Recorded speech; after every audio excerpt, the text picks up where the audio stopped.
नमस्कार दोस्तों, मेरे चैनल पर एक बार फिर से आप लोग का बहुत बहुत स्वागत है। मैं आप लोग के लिए लेकर आई हूँ मेंडल का नियम, जिसमें कि ये 3 जो है ये इम्पॉर्टेंट है और आपके एग्ज़ाम पॉइंट ऑफ व्यू से ये बहुत ज़्यादा इम्पॉर्टेंट है। एग्ज़ाम में पूछे जाने की 90% चांसेस हैं इसके पूछे जाने के, और इट में भी पॉसिबल कि या तो ये पूरा ही 5 मार्क्स में दे दे, या फिर आपको कोई भी एक इसमें से दे सकता है। प्रभाविता का नियम दे सकता है, पृथक्करण का नियम दे सकता है, या स्वतंत्र अपव्यूहन का नियम दे सकता है। तो या फिर कोई 2 भी दे सकता है। बहुत ईज़ी तरीके से मैं आपको बताने वाली हूँ कि आपको इसके बाद पढ़ने की तो आई डोंट थिंक की ज़रूरत पड़ने वाली है। तो चलिए शुरू कर लेते हैं मेंडल का नियम। वीडियो पसंद आए तो मैं आप लोगों को पहले बोल देती हूँ कि वीडियो पसंद आता है तो लाइक ज़रूर किया कीजिए, जिससे मुझे पता तो चले कि मेरा समझाया हुआ आपको समझ में आ रहा है या फिर नहीं आ रहा है। तो चलिए शुरू करते हैं। पहले प्रभाविता का नियम। मैं आपको एक कॉमन चीज़ें भी बताते जाऊँगी इसमें, कि आपको किस तरीके से ये चीज़ें याद रखनी है एग्ज़ाम में, कि ये चीज़ तो लिखनी ही लिखनी है, मतलब याद रहेगी आपको। एक तरीके से बता दूं, जैसे डिफरेंट डिफरेंट अलग अलग हम पढ़ेंगे तो कुछ चीज़ें उसमें किसी का किसी में आ जाएगा और किसी का किसी में आ जाएगा। तो कुछ चीज़ें कॉमन है इन लोगों के बीच में जो मैं आपको बताऊंगी, जो तीनों में ये लिखने हैं आपको, ठीक है। तो ज़्यादा सोचने की ज़रूरत नहीं है। चलिए शुरू करते हैं। प्रभाविता का नियम। सबसे पहले प्रभाविता के नियम में क्या है, मैं प्रभाविता का नियम, ठीक है। तो इसमें क्या होता है ना, कि आपको बस ये याद रखना है कि जब प्रभाविता का नियम आप लिखेंगे और उसका डायग्राम बनाएंगे, तो उसमें जो प्रभावी होगा, मतलब दो अलग अलग जोड़ियों के बीच क्रॉस कराया जाता है, तो जिसमें उसमें जो प्रभावी, एक प्रभावी और एक अप्रभावी। प्रभाविता का नियम एक ओवरव्यू में आपको बता देती हूँ। इसमें एक प्रभावी होता है, एक अप्रभावी होता है, दोनों का क्रॉस कराया जाता है, और दोनों के क्रॉस कराने के बाद आपको जो रिजल्ट मिलता है वो मिलता है प्रभावी का, ठीक है। प्रभाविता में प्रभावी का रिजल्ट हमको मिलता है, ये आपको याद रखना है। तो क्रॉस कराने के लिए आप क्या करेंगे, क्रॉस कराने के लिए एक प्रभावी और एक अप्रभावी ये लिखने का है। तो ये मैं आपको बाद में पढ़ के बताती हूँ। सबसे पहले मैं आपको जो मैंने आपको बोला वो दिखा दूँ।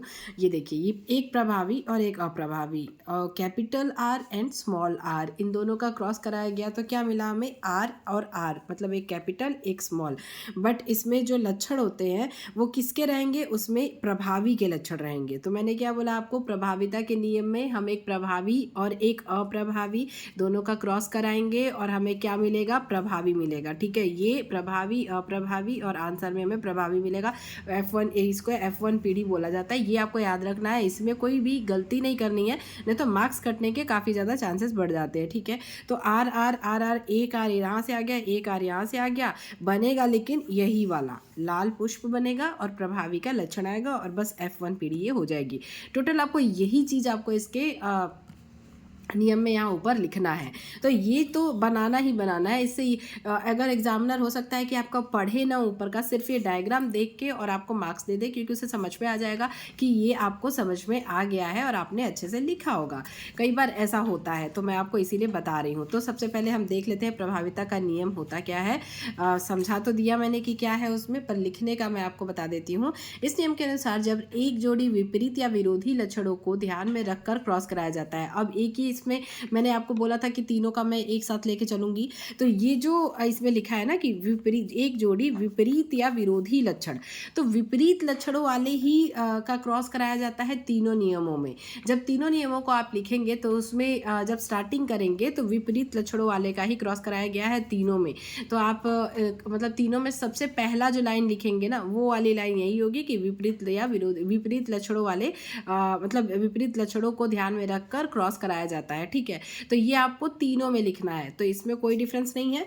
तो आगे बढ़ते हैं हम, कराया जाता है तो क्या होता है, पहली पीढ़ी, मतलब फिर F1 में हमें केवल प्रभावी लक्षण, जो ये वाला जो मैंने बताया प्रभावी लक्षण ही दिखाई देते हैं। तो जो मैंने आपको दिखाया अभी नीचे, इसी को आपको यहाँ ऊपर लिख देना है। इसमें कोई बहुत ज़्यादा दिमाग नहीं लगाना है, रट्टा नहीं मारना है, कुछ भी नहीं करना है। प्रभाविता का नियम मतलब प्रभावी जो है वही हमें प्रभावी लक्षण दिखाई देंगे, प्रभावी और अप्रभावी के बीच में क्रॉस कराया जाएगा, और प्रभावी जो है उसका आंसर मतलब F1 पीढ़ी में आएगा, ठीक है। तो डायरेक्ट पूरा उठा के नीचे रख देना है आपको, बस ये आर इसका और एक आर इसका लेके आना है।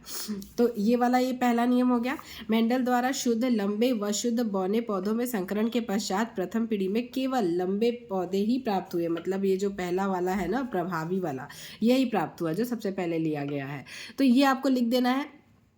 इसमें बहुत ज़्यादा मुझे नहीं लगता कि इसमें आपको कहीं डाउट होगा और कहीं कोई इसमें कोई क्वेश्चन होगा, बट फिर भी अगर आपको इसमें डाउट होता है तो आप मुझे कमेंट कर सकते हैं। इसके बाद हम बढ़ते हैं अगले नियम की तरफ।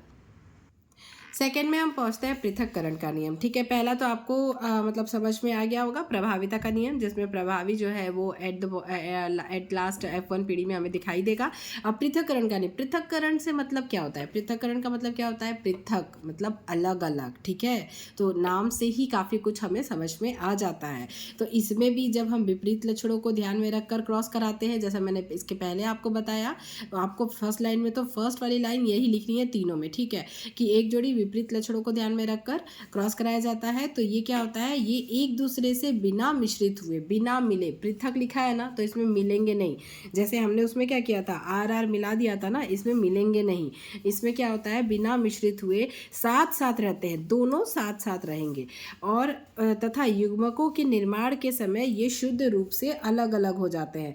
और जब लास्ट में युग्मक का निर्माण होता है ना, तो अपना अलग अलग हो जाते हैं, जैसे कि एकदम बढ़िया से एक साथ चल रहे हैं और उसके बाद दोनों के रास्ते अलग हो गए, दोनों अलग अलग हो गए, मतलब एक दूसरे में मिले ही नहीं, तो कुछ अलग से उसमें नहीं दिखाना है। बस आपको यही लिखना है कि इसमें क्या होता है, पृथक्करण में दो विपरीत लक्षणों को ध्यान में रखकर क्रॉस कराया जाता है, तो दोनों, लेकिन दोनों जो है वो एक दूसरे को बिना मिश्रित हुए, मतलब मिलते नहीं है, बिना मिश्रित हुए साथ साथ रहते हैं, तथा युग्मकों के निर्माण के समय वो दोनों अलग अलग हो जाते हैं। ठीक है, इस नियम को पृथक्करण का नियम कहते हैं, जब अलग अलग हो जाते हैं तो इसीलिए इसे पृथक्करण कहते हैं। अब इसकी क्रियाविधि कैसे समझेंगे आप, मैं ये आपको बता देती हूँ।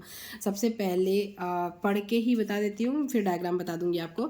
जब समयुग्मजी लाल पुष्प वाले पौधे का क्रॉस दूसरे समयुग्मजी, मतलब समान युग्मक वाले समयुग्मजी सफ़ेद पुष्प वाले पौधे से कराया जाता है, मतलब लाल का सफ़ेद से कराया जाता है, बस ये दिमाग में रखिए। ठीक है, तो लाल का सफ़ेद से कराया जाता है तो क्या होता है, कराया जाता है तो संकरण जो होता है, संकरण के बाद F1 पीढ़ी में पौधे में के पुष्प का लक्षण जो है वो प्रारूप लाल होता है। मतलब ये टोटल ये पहला वाला है हमारा, मतलब प्रभाविता का नियम जो है उसमें जो हमने एग्जाम्पल लिखा है वही यहाँ पे लिखा हुआ है। ठीक है, कि लाल पुष्प वाले का सफ़ेद पुष्प वाले से जब क्रॉस कराया जाता है, संकरण कराया जाता है, तो F1 पीढ़ी में हमें लाल पुष्प प्राप्त होता है। ठीक है, तथा जीन प्रारूप आर आर रंग के प्राप्त होते हैं, और उसमें हमें क्या, एक आर ऊपर से ये वाला आता है प्रभावी वाला, और एक अप्रभावी वाला आता है, तो क्या प्राप्त होता है, आर आर प्राप्त होता है। जीन का प्रारूप कैसा प्राप्त होता है, कैपिटल आर और स्मॉल आर प्राप्त होता है।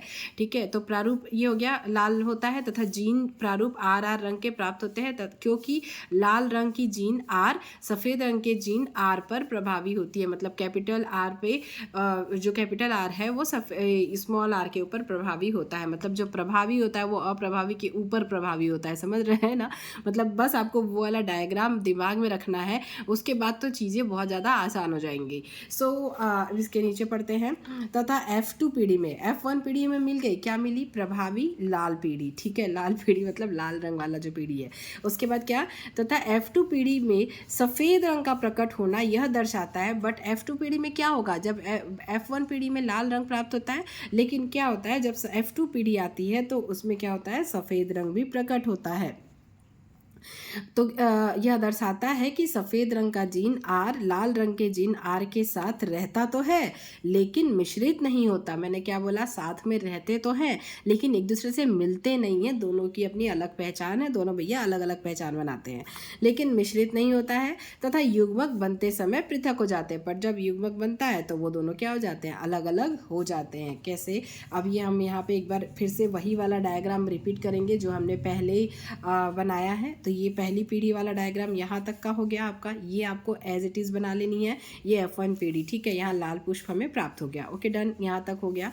उसके बाद आपको क्या करना है, उसके बाद आपको ये एक F2 पीढ़ी का भी डायग्राम बना लेना है। इसमें क्या करना है, इसमें मैं आपको बताती हूँ, इस आर का इस आर से ये दोनों का क्रॉस होगा। ठीक है, तो ये इसी का इसी से, मतलब दो क्या होता है कि दोनों की अलग अलग पहचान है, हमने बोला दोनों मिश्रित नहीं, एक दूसरे से मिश्रित हुए बिना अपनी पहचान बनाते हैं।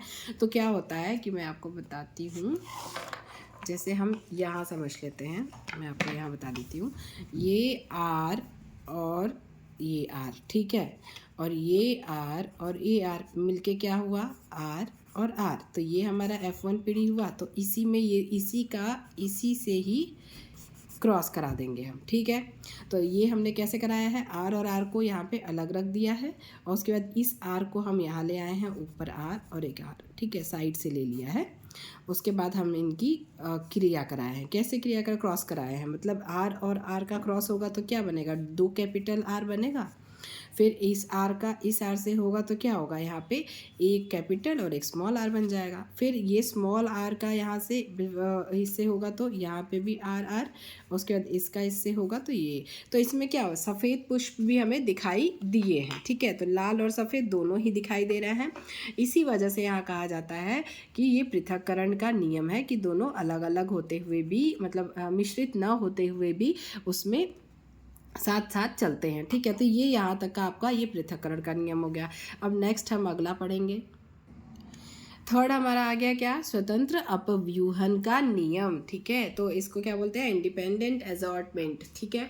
तो इसमें भी क्या करना है, सबसे पहली लाइन आपको क्या लिखनी है, जो मैंने पहले भी आपको बताया कि जब दो या इसमें क्या स्वतंत्र अपव्यूहन में समझ जाना कि बहुत सारे के बीच में क्रॉस कराया जाता है, सिर्फ एक नहीं, ठीक है। तो जब 2 या 2 से अधिक विपरीत, यहाँ पे भी कौन से लक्षण है, विपरीत लक्षण वाले पौधों के बीच क्रॉस कराया जाता है, तो इन लक्षणों की वंशागति स्वतंत्र रूप से होती है। मतलब एक वंश दूसरे वंश में जाता है, दूसरे से तीसरे में जाता है, मतलब वंशागति होती रहती है स्वतंत्र रूप से, मतलब आराम से होती रहती है, ठीक है। अर्थात एक लक्षण की वंशागति दूसरे लक्षण को की वंशागति को प्रभावित नहीं करती, मतलब दोनों के ही लक्षण दिखेंगे तुम आपको, ठीक है। ऐसा नहीं होगा कि एक ने दूसरे को प्रभावित कर दिया, मतलब एक ने दूसरे को दबा दिया, ऐसा नहीं होगा, दोनों के ही लक्षण हमें दिखाई देते हैं। तो एक जो है वो दूसरे को दबाती नहीं है, दोनों का अलग अलग चलता है। तो जैसे ये गोल और पीला हो गया आर आर वाई वाई, यहाँ पे झुर्रीदार हरा हो गया आर आर वाई वाई। तो यहाँ पे क्या किया हमने, एक आर यहाँ से आ गया, एक आर यहाँ से आ गया, दोनों का आ गया। उसके बाद क्या होता है, इसने इसको प्रभावित नहीं किया, इसने इसको प्रभावित नहीं किया, वाई जो है ये अलग आ गया, इधर से वाई अलग आ गया, स्मॉल वाई।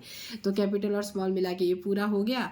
तो ये हमारा गोल भी है और पीला भी है, मतलब इसका जो लक्षण है इसको इसने दबाया नहीं, आया तो है ये साथ में, पर इसने इसको दबाया नहीं। हमारा जो F1 पीढ़ी में मिलेगा वो गोल और पीला ही मिलेगा।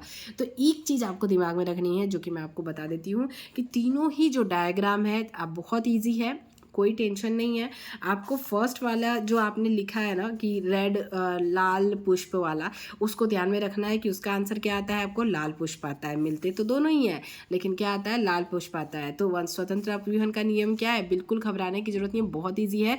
इसमें भी गोल और पीला होता है, तो गोल और पीला ही यहाँ पे लिखना है। गोल और झुर्रीदार हरा या इस टाइप से झुर्रीदार या पीला और हरा ऐसा नहीं लिखना है, अगली पीढ़ी में वो चीज़ दिखाई देगी। हम जब हम इसका F2 पीढ़ी पढ़ेंगे ना, तब वो चीज़ दिखाई देगी नीचे। लेकिन F1 पीढ़ी जो कि हमारी है, तो इसमें हमेशा जो F1 पीढ़ी होती है वो इसी को लेके चलती है, गोल और पीला या फिर वो जो लाल पुष्प वाला हमने पढ़ा, ठीक है।